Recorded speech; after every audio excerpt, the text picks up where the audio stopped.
வணக்கம். செல்வகுமாரின் 2026 மார்ச் 21 சனிக்கிழமை மாலை நிலவர வானிலை அறிக்கை. அதிகாரப்பூர்வ வானிலை அறிக்கைக்கு இந்திய வானிலை ஆராய்ச்சித்துறை அறிக்கையை பார்க்கவும். வானிலை அமைப்பு மழை வாய்ப்பு விலகியது எனலாம். மிரட்டல் வாய்ப்பு மட்டும் தொடர்கிறது. இன்றைக்கும் நாளைக்கும் நம்ம ஏற்கனவே இதை அறிவித்திருந்தோம். 21, 22 கேரள, கர்நாடகா மற்றும் ஆந்திர பிரதேசத்தில் ஒரு சில இடங்களில் மழை இருக்கும். மேற்கு தொடர்ச்சி மலையில் நீலகிரி, வால்பாறையில் இருக்கும். கன்னியாகுமரியில் இருக்கும்னு நேற்றைக்கு கன்னியாகுமரியில் இருந்தது.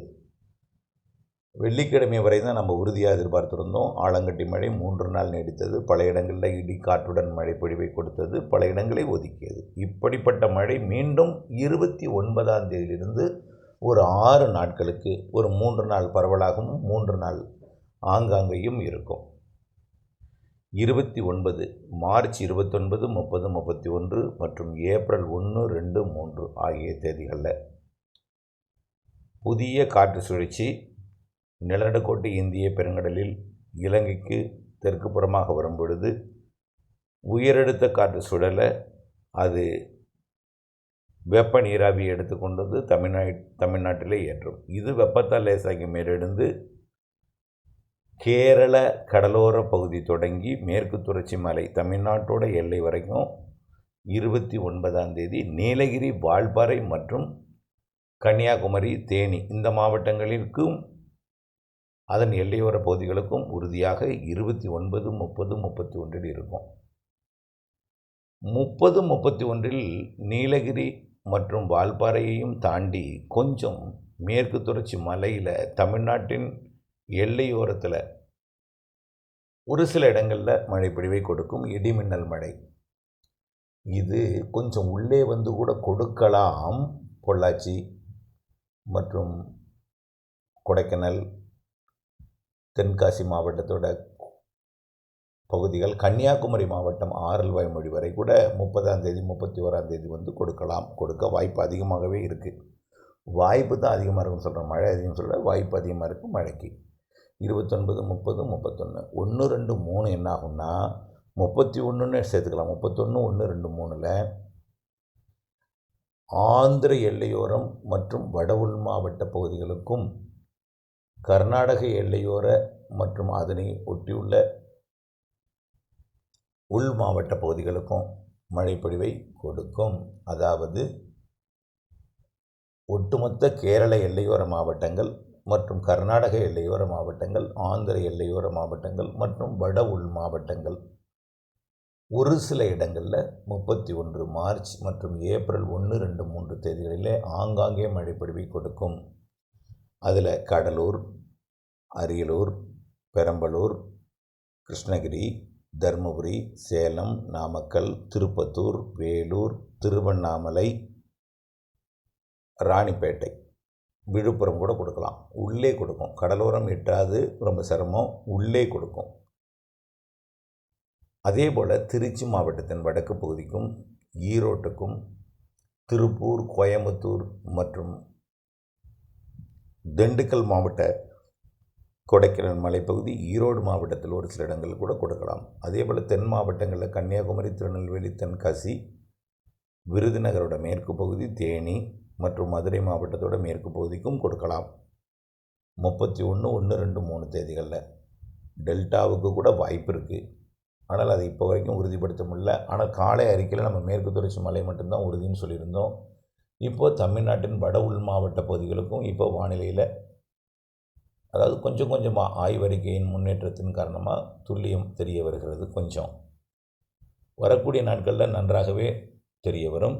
காரணம் என்னென்னா, நீங்கள் இப்பொழுதே அது தொடர்பான முன்னெச்சரிக்கை, அது தொடர்பான அந்த மழை பெய்யும் என்ற ஒரு திட்டமிடுதல் போன்றவெல்லாம் இறங்கிடுவீங்க. இப்பொழுது வரைக்கும் வாய்ப்பாக எடுத்துக்கொள்ளுங்கள் அனைத்தையுமே. 29, 30, 31 கேரள எல்லையோரம் கேரளா, கர்நாடக எல்லையோரம் கர்நாடகா. 31, 1, 2 ஏப்ரல் 1, 2, 3 தேதிகளில் கேரள எல்லையோர மாவட்டங்கள் மற்றும் கர்நாடக எல்லையோர மாவட்டங்கள், ஆந்திர எல்லையோர மாவட்டங்கள், மற்றும் வட உள் மாவட்டங்கள், மேற்கு மாவட்டங்கள்லையும் சில இடங்களில் இருக்கும்.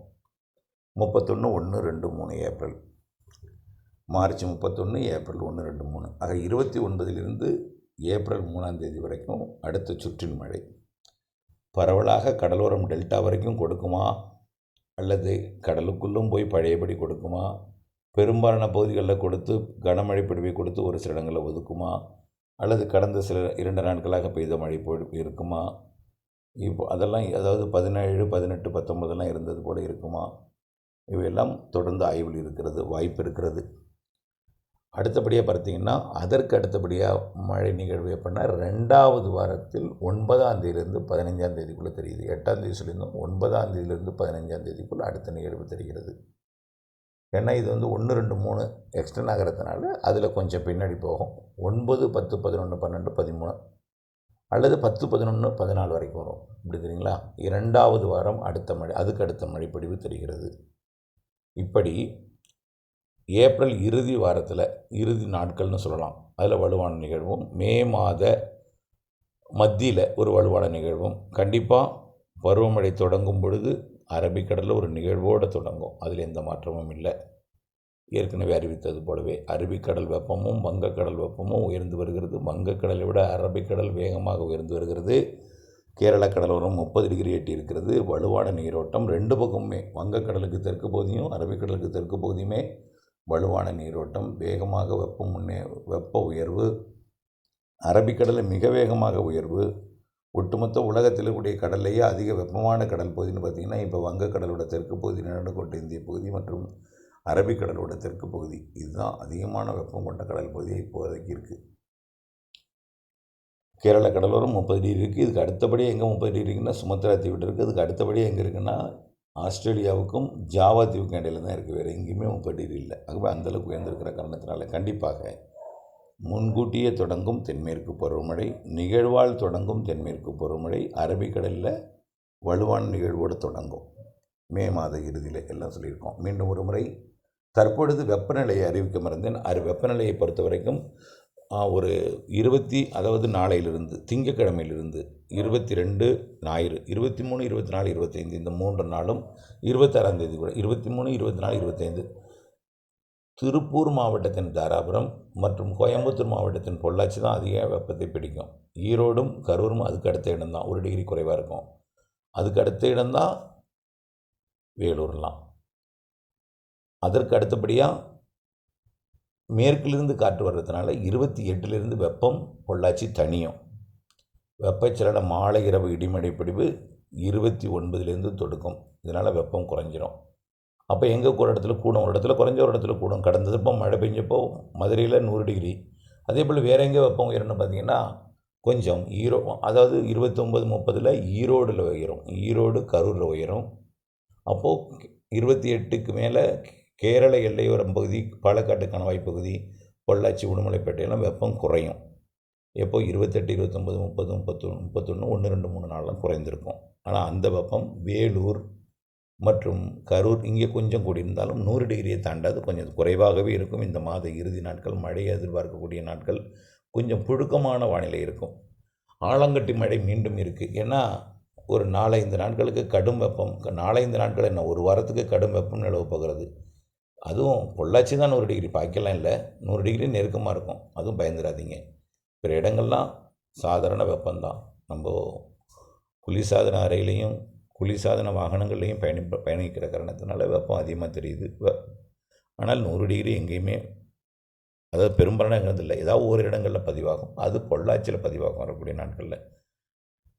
அதே தாராபுரத்திற்கும் பொள்ளாச்சிக்கும் இடைப்பட்ட பகுதி பதிவாகும். அதுக்கு அடுத்தது தான் கரூர், ஈரோடு, அடுத்தது தான் வேலூர், சிவகாசி, விருதுநகர். இங்கெல்லாம் டெல்டா மற்றும் கடலோர பகுதிகள்லாம் வெப்பம் 100 டிகிரிக்குள்ளே 96, 97 டிகிரி தான் இருக்கும். கவலைப்படாதீங்க, ரொம்ப கம்மி தான்.